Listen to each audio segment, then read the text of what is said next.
So I wanted to start exploring some of the support choices in Chain of Command. And as a historical war game, what's unique about Chain of Command is that depending on the time period that you're playing, in this case I'm playing my Germans, late war, trying to push back the invasion of Fortress Europe. And while the army lists are set based on what you have, whether it's the Americans, the Russians, the British, the Germans, that is the same every single encounter.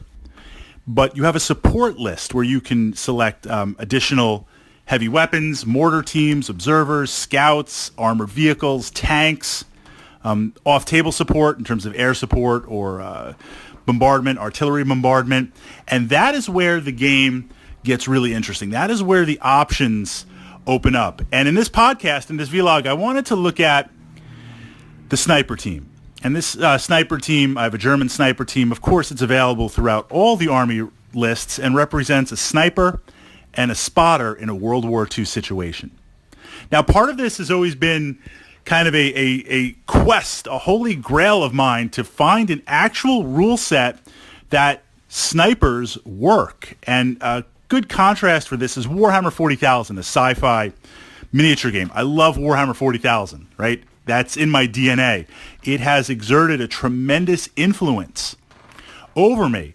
But the armies that you play 40K with, the numbers are too big for the table that it represents. So what this means is that anywhere you put a unit down on the table, your opponent can probably shoot at it with 5 or 6 other units or other elements on there.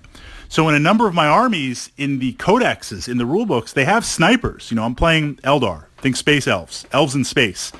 And they have these rangers, which have these like camo cloaks and targeting helmets and these really amazing sniper rifles in the tech. And they go through the Eldar portal and they arrive and they kind of lay in wait. Sounds freaking awesome, right? And the models look amazing. And you play them in the game, you set them up, and like everybody can shoot them. Everybody can see them. They just don't work with the rules. So you get to Chain of Command. The snipers work really well because they deploy off of your jump-off point. At the start of the game, you maneuver jump-off points, which represent a location where your opponent knows some element of your army is there. They don't know what. So imagine there's a farmhouse, and I have one of my jump-off points in there.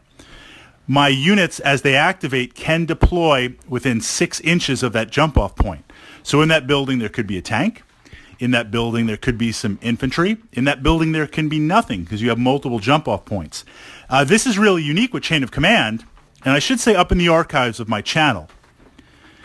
Chain of Command, kind of a rules overview, getting this flavor to give you an idea of how unique this is. And underneath this podcast is a link back to my blog where there's some more Chain of Command ideas.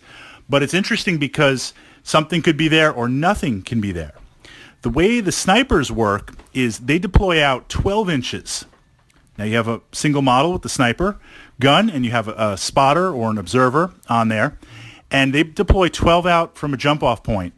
And while you deploy them on the board, your opponent cannot target them unless they are in an overwatch and you actually shoot.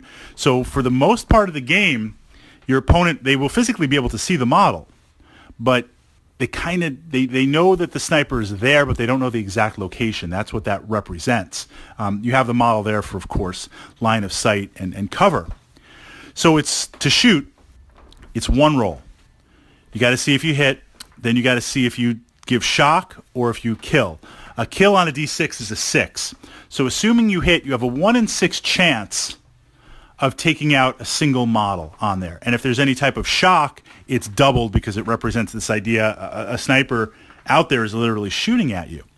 So for the support points of 2 or 3, depending on the list, with each mission, each side gets a number of support points. 4, 6, 8. 8 to 10 is about on average where it tops off. More than that, you usually don't have the command dice to be able to activate everything. So is a single sniper worth 2 to 3 points on there when in theory it can only remove one model? And you have this paradigm of like, first I got to hit you, then I can get 4s or 5s to deliver shock, 6 to kill. You want the kill, and I can only kill one model. when I can take a flamethrower team and just bake your entire squad.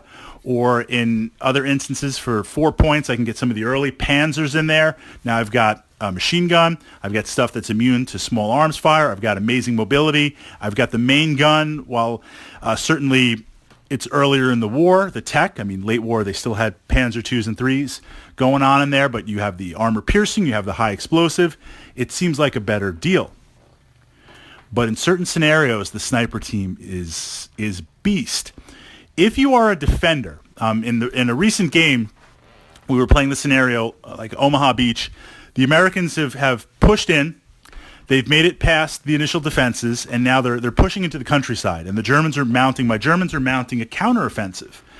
And if the Americans can make it to my deployment area and capture a specific jump-off point all the way on the other side of the table, and then they can break me, they win. If I can break them before that, I win. And we're in hedgerow country, right? There's one of the great things about Chain of Command is that the terrain is very, very, very dense. I mean, represents Europe or whatever theater. It's different than, say, 40K or Battletech, which is more sci-fi, where you might have 3, 4, 5 pieces of terrain on the table.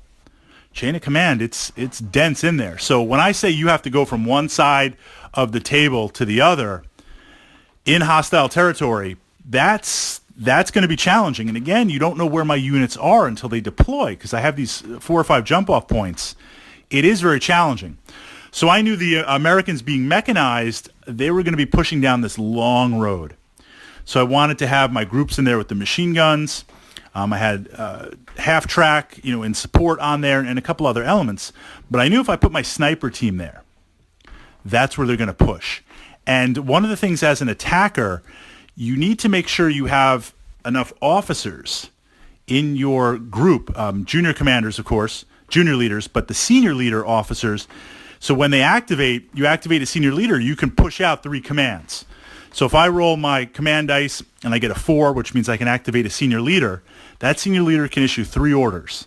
So he can say, okay, squad 1, covering fire, move up. Squad 2, go on Overwatch. Squad 3, move tactical, move over here. That's huge. The snipers, when they shoot, they have an increased chance, they're headhunting, an increased chance of hitting junior and senior leaders. That makes them so powerful in an attacker situation. Now, as a defender, when my infantry groups deploy out, they come with a junior leader. I have 1 senior leader. You can buy more senior leader for command points. I'm not going to deploy that senior leader until the end of the battle, as we kind of move into the end game, where I really need to start taking off shock, and I need to kind of make sure my guys don't break and run, or if there's elements that are pinned, issue orders to unpin them. Defensively, you don't need as many potential command points, because essentially I'm just waiting at the end of the street. I've got some skirmishing elements, but I'm essentially kind of waiting there to move. But if you are mobile, if you are pushing ahead with all of your elements, you need that senior command structure. And that's where the sniper's beast. So my sniper was by the side of the road, and he took out, I believe, a junior officer, threw a wound on a senior leader.